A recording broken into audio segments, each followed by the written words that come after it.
Perkenalkan, nama saya Rafael Arya Bisena. Saya seorang mahasiswa Teknik Informatika di Unika Sugio Prantau Semarang. Di sini saya akan menjawab beberapa pertanyaan yang sudah diberikan kepada saya.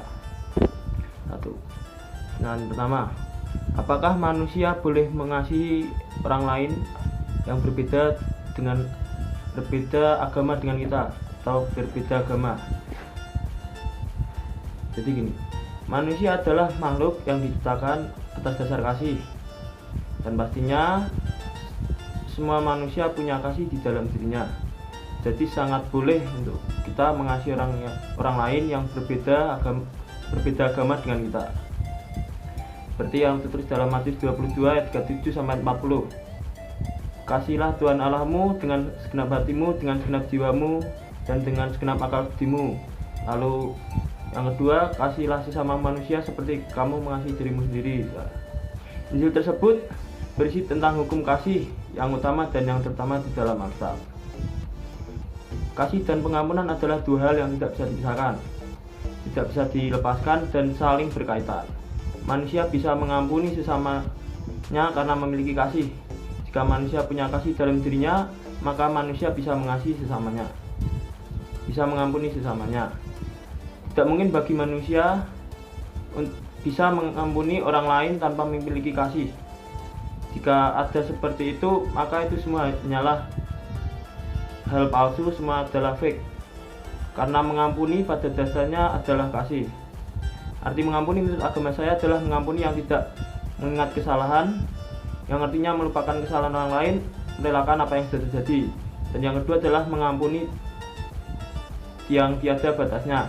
Pengampunan seperti ini hanya dimiliki oleh Tuhan Yesus saja. Hanya Dia yang mampu mengampuni setiap manusia tanpa henti. Yang nomor 2, apakah memaafkan atau mengampuni seseorang bisa menyembuhkan penyakit?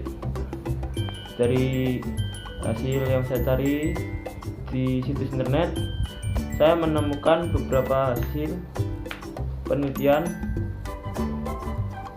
yang menunjukkan bahwa mengampuni atau memaafkan seseorang bisa menyembuhkan beberapa penyakit, mulai dari penyakit mental, bahkan bisa menyembuhkan kesehatan tubuh manusia. Menurut studi, mengampuni seseorang bisa mengurangi rasa stres, bisa mengurangi rasa cemas, dan meningkatkan kesehatan mental. Lalu juga bisa memberi jalan bagi peningkatan kesehatan.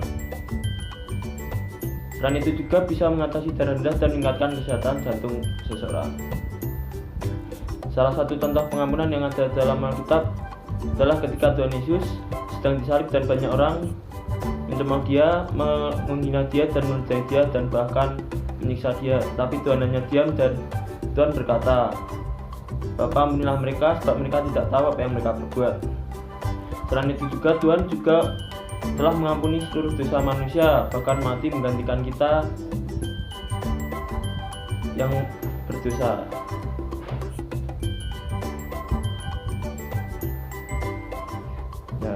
Lalu selanjutnya, apa penyebab lahirnya kemampuan untuk mengampuni? Menurut beberapa ajaran agama, mungkin lahirnya kemampuan mengampuni disebabkan karena Tuhan sudah mengampuni manusia, dan jika kita tidak mengampuni sesama, maka Tuhan tidak akan mengampuni kita.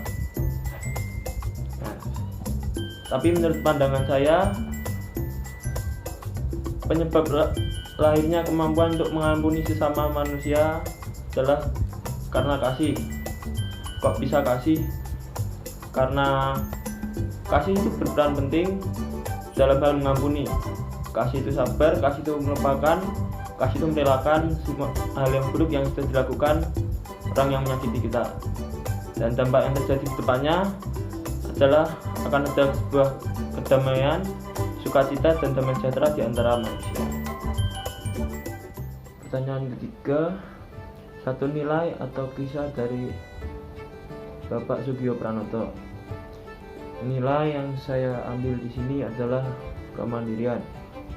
Kemandirian akan membentuk karakter yang kuat pada diri kita agar kita tidak bergantung terlalu banyak pada orang lain. Mentalitas kemandirian akan memungkinkan kita untuk mengoptimalkan daya pikir kita secara efektif. Manusia yang memiliki jiwa kemandirian kuat tidak akan takut menghadapi apapun, termasuk ujian-ujian yang sulit sekalipun. Sekian video dari saya. Terima kasih, Tuhan Yesus memberkati.